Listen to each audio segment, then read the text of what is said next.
नमस्कार दोस्तों, स्वागत है आपका टेक्नो डिफेंस अपडेट पे। तो दोस्तों, जैसा कि आप सबको पता है कि भारत एयरक्राफ्ट को बनाने की जो फील्ड है उसमें आत्मनिर्भर भारत बनना चाहता है, जिससे कि हम जितने भी फाइटर जेट को इस्तेमाल करते हैं या जो भी एयरक्राफ्ट हम इस्तेमाल करते हैं वो भारत में बना हुआ हो। और इसके लिए हम बड़ी तेजी से प्रयास भी कर रहे हैं और इन्हीं की मदद से आज की तारीख में भारत जो ट्रेनर जेट की जो फील्ड है तो उसमें ऑलमोस्ट आत्मनिर्भर बन चुका है। इसके अलावा जो फाइटर जेट है उसके ऊपर भी हम तेजी से काम कर रहे हैं और इस सब के अलावा जो हेलीकॉप्टर की फील्ड है तो इसमें भी हम आत्मनिर्भर बनने के काफी ज्यादा करीब है। तो इसी के तहत हम इंडियन मल्टी रोल हेलीकॉप्टर को बना रहे हैं, जो कि भारत के लिए काफी ज्यादा इंपॉर्टेंट प्रोजेक्ट होने वाला है। तो आज की इस वीडियो में हम इसी हेलीकॉप्टर के बारे में बात करेंगे और साथ में आप सबको यूट्यूब के ऊपर इसको लेकर के काफी ज्यादा कम ऐसे वीडियोस दिखेंगे जहां पर इसके बारे में डिटेल से बात की गई है। तो चलिए दोस्तों, अपनी वीडियो को शुरू करते हैं। तो सबसे पहले इसके बारे में थोड़ा सा जान लेते हैं। तो IMRH, तो देखिए दोस्तों, ये एक इंडियन मल्टी रोल हेलीकॉप्टर होगा जिसके 4 वेरिएंट्स आप सबको देखने को मिलेंगे, जिसमें से एक वेरिएंट होगा हमारी इंडियन आर्मी के लिए, एक वेरिएंट होगा इंडियन एयरफोर्स के लिए और साथ में एक वेरिएंट होगा इंडियन आर्मी के लिए और एक खास वेरिएंट बनाया जाएगा जो हमारे VVIP है उनको एक जगह से दूसरी जगह पर ले जाने के लिए।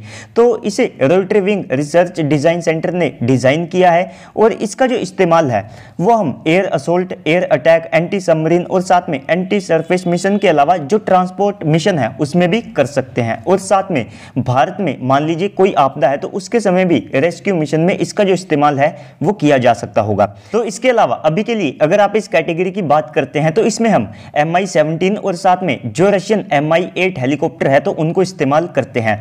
तो इसी हेलीकॉप्टर से लगभग 250 Mi-17 और साथ में जो Mi-8 हेलीकॉप्टर है इनको रिप्लेस किया जाएगा और साथ में ये 13 टन क्लास का हेलीकॉप्टर होगा।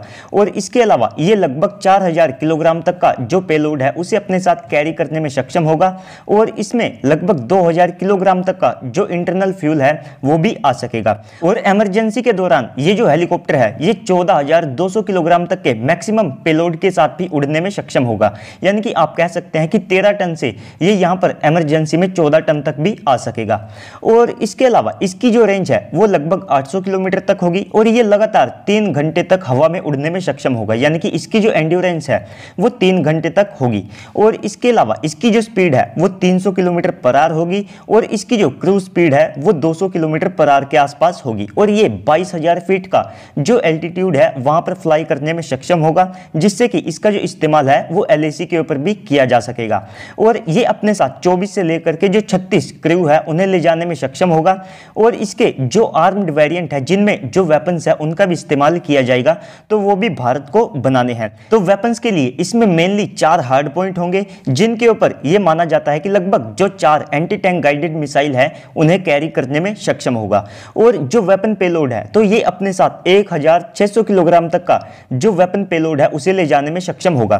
तो एंटी टैंक गाइडेड मिसाइल के अलावा इसमें जो एयर टू सरफेस मिसाइलें हैं वे भी लग सकती होगी, साथ में जो रॉकेट्स है उनका भी इसमें इस्तेमाल किया जा सकता होगा। तो इसके अलावा अगर आप बात करते हैं इस हेलीकॉप्टर के डिजाइन की, तो सबसे पहले तो यहां पर इसको स्टेल्थी रखने की जो कोशिश है वो की गई है। और इसके अलावा इसका जो वेट है वो यहां पर ज्यादा ना हो, तो इसके लिए इसमें जो कंपोजिट मटेरियल्स है तो उनका भी इस्तेमाल किया जाएगा। तो बेसिकली ये एक ट्विन इंजन हेलीकॉप्टर होगा, यानी कि यहां पर जो सेफ्टी है वो सिंगल इंजन हेलीकॉप्टर के मुकाबले काफी ज्यादा मिलेगी। यानी कि इससे हमारे जो VVIPs है उनको भी ट्रांसपोर्ट किया जा सकता होगा। तो इसमें हर एक जो इंजन है वो लगभग 2000 किलोवाट का होगा। लेकिन इसके अलावा HAL फ्रांस की जो सैफ्रॉन कंपनी है उनके साथ मिलकर के एक टेस्टिंग फैसिलिटी को बना रहे हैं, जहां पर लगभग 2600 किलोवाट के जो इंजन है उनको भी टेस्ट किया जा सकता होगा। तो माना जाता है कि इसमें जिन इंजन्स का इस्तेमाल किया जाएगा तो वे जो इंजन है वे मौजूदा Mi-17 से ज्यादा पावरफुल होंगे। लेकिन माना जाता है कि इंडियन नेवी इनके जो नेवल वेरिएंट होंगे तो उनमें जो GE के T700 इंजन है उनका इस्तेमाल करेगी, जिनका सेम इस्तेमाल जो MH-60R रोमियो हेलीकॉप्टर है उनमें भी किया जाता है। तो हो सकता है कि यहाँ पर जो नेवल प्लेटफॉर्म होते हैं उनको ज़्यादा टफ कंडीशन में ऑपरेट करना पड़ता है और साथ में जो नेवल एयरक्राफ्ट होते हैं उनको मेंटेन करना भी एयरफोर्स के एयरक्राफ्ट से काफ़ी ज़्यादा महंगा पड़ता है। तो इसी के कारण हो सकता है इंडियन नेवी इन इंजन्स को इसमें लगवाना चाहती है। तो इसके अलावा इसमें 5 मेन ब्लेड होंगे और साथ में 4 रोटरी ब्लेड होंगे। तो अब हम बात कर लेते हैं इस हेलीकॉप्टर के डायमेंशंस के बारे में। तो इसकी जो टोटल लंबाई है वो 25.16 मीटर यानी कि 25 5.16 मीटर होगी, चौड़ाई 4.74 मीटर यानी कि 4.74 मीटर, और इसकी जो हाइट है वो 6.22 मीटर यानी कि 6.22 मीटर होगी। और इसके अलावा कार्गो लोडिंग के लिए इसमें जो है रैंप का भी इस्तेमाल किया जाएगा। और वॉर टाइम में इस हेलीकॉप्टर का जो इस्तेमाल है वो tactical troops transport, combat logistic support, high altitude mission, combat search and rescue, airborne command and post के तौर पर भी किया जा सकता होगा। तो अब हम बात कर लेते हैं थोड़े से इसके रडार और एवियोनिक्स और साथ में सेंसर्स के बारे में। तो सबसे पहले ये जो हेलीकॉप्टर है ये 360 डिग्री यानी कि 360 डिग्री की जो कवरेज वाला सर्विलांस रडार है उससे लैस होगा, और इसमें इलेक्ट्रॉनिक वॉरफेयर सूट और साथ में जो सेल्फ प्रोटेक्शन जैमर हैं वे भी होंगे। और इसी के साथ इसमें इलेक्ट्रो ऑप्टिकल पोड, हेलमेट माउंटेड डिस्प्ले और साथ में digital radar warning receiver, mission computer और 2 लार्ज एरिया मल्टीफंक्शनल डिस्प्लेस भी होंगी। और इसी के साथ इसमें अगर आप बात करते हैं कुछ स्पेशल फीचर्स की, तो इसमें voice command, DFCC, satcom, weather radar जैसे जो कुछ की फीचर हैं वे आप सबको इसमें देखने को मिल जाते हैं। इसके अलावा अब हम बात कर लेते हैं इसकी टाइमलाइन और साथ में फ्यूचर पोटेंशियल के बारे में, जो कि दोनों यहां पर काफी ज्यादा बेटर होंगे। तो इसका जो फुल साइज का स्केल मॉडल है वो HAL ने पहले ही तैयार कर लिया है और उसको 2021 का जो एरो इंडिया था वहां पर भी दिखाया गया था। तो उस स्केल मॉडल के ऊपर जो HAL है उन्होंने पिछले साल से ही जो ग्राउंड टेस्टिंग है वो शुरू कर दी है। अब इसका जो पहला प्रोटोटाइप है वो आप सबको 2023-24 में देखने को मिल सकता है, और इसकी जो फर्स्ट फ्लाइट है वो 2024-25 में होगी। तो इसकी जो टेस्टिंग है उसके लिए HAL ने लगभग 5 से लेकर के 6 जो प्रोटोटाइप है उनको प्लान किया है, जिसमें से 2 से लेकर के जो 3 प्रोटोटाइप हैं वे स्ट्रक्चर और साथ में ग्राउंड टेस्टिंग के लिए होंगे, और 3 यहां पर जो है फ्लाइंग प्रोटोटाइप होने वाले हैं।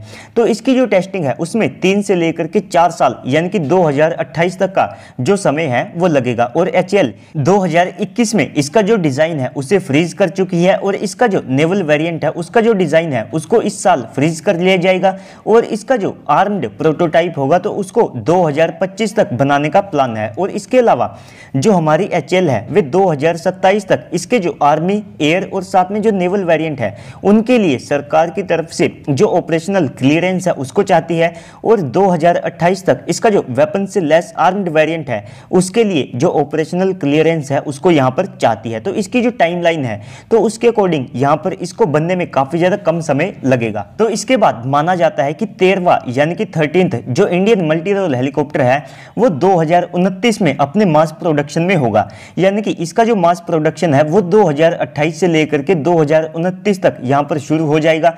और इसके अलावा इसको यहां पर अच्छे नंबर में और साथ में जल्द से जल्द प्रोड्यूस किया जा सके तो इसके लिए इसको SPV मॉडल के अंतर्गत बनाया जाएगा, जिसके अंतर्गत हमारा जो M का फाइटर जेट है वो भी बनने वाला है। तो इस SPV मॉडल के तहत यहां पर 51% यानी कि 51% से ज्यादा के जो शेयर हैं वे प्राइवेट कंपनी को दिए जाएंगे, जिससे कि इसका जो मास प्रोडक्शन है वो और ज्यादा तेज हो सके।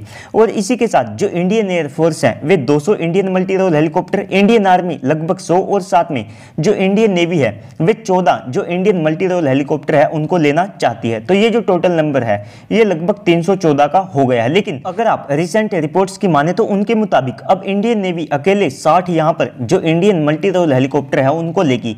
और मुझे पर्सनली ऐसा लगता है कि कोई बड़ी बात नहीं है कि ये जो नंबर है ये 350 से लेकर के 400 तक भी यहां पर जा सकता है, क्योंकि आगे मैं आपको बता दूंगा। तो जो HAL है वो भी यहां पर चाहती है कि वे लगभग 100 जो इंडियन मल्टी रोल हेलीकॉप्टर है उनको यहां पर सिविलियन और साथ में एक्सपोर्ट के लिए बनाए। जो हमारे 300 है वे तो केवल मिलिट्री के लिए है, जो 100 और है वे यहां पर एक्सपोर्ट के लिए HAL बनाना चाहती है। तो जिस क्लास में ये हेलीकॉप्टर होगा तो उस क्लास में अभी के लिए MI-17 13 टन क्लास का हेलीकॉप्टर है, S-92 12.9 टन क्लास का हेलीकॉप्टर है जो कि लगभग दोनों सेम है इंडियन मल्टी रोल हेलीकॉप्टर के, और NH-90 जो कि 10.6 टन क्लास का हेलीकॉप्टर है, AW101 15.6 टन क्लास का है, EC-725 ये लगभग 11.2 टन क्लास का हेलीकॉप्टर है। और आप सबको जान करके हैरानी होगी कि जो रशिया है वो 1977 से लेकर के 2007 तक 12,000 MI-17 हेलीकॉप्टर को बना चुका। तो आप यहीं से अंदाजा लगाइए कि उनको कितना मैसिव प्रॉफिट यहां से मिला होगा। और इसके अलावा जो MI-8 हेलीकॉप्टर है तो उनको लगभग 17,000 most produced helicopter in the world यहां पर जो रशिया है वो बना चुका है। और ये जो रिकॉर्ड है ये पहले भी रशिया के पास मौजूद है फाइटर जेट की कैटेगरी में। लगभग 21,000 जो MiG-21 फाइटर जेट हैं वे पूरी दुनिया में रशिया द्वारा बनाए जा चुके हैं। लगभग 50 से लेकर के 60 जो देश हैं वे रशिया के इन हेलीकॉप्टर्स को भी इस्तेमाल करते हैं।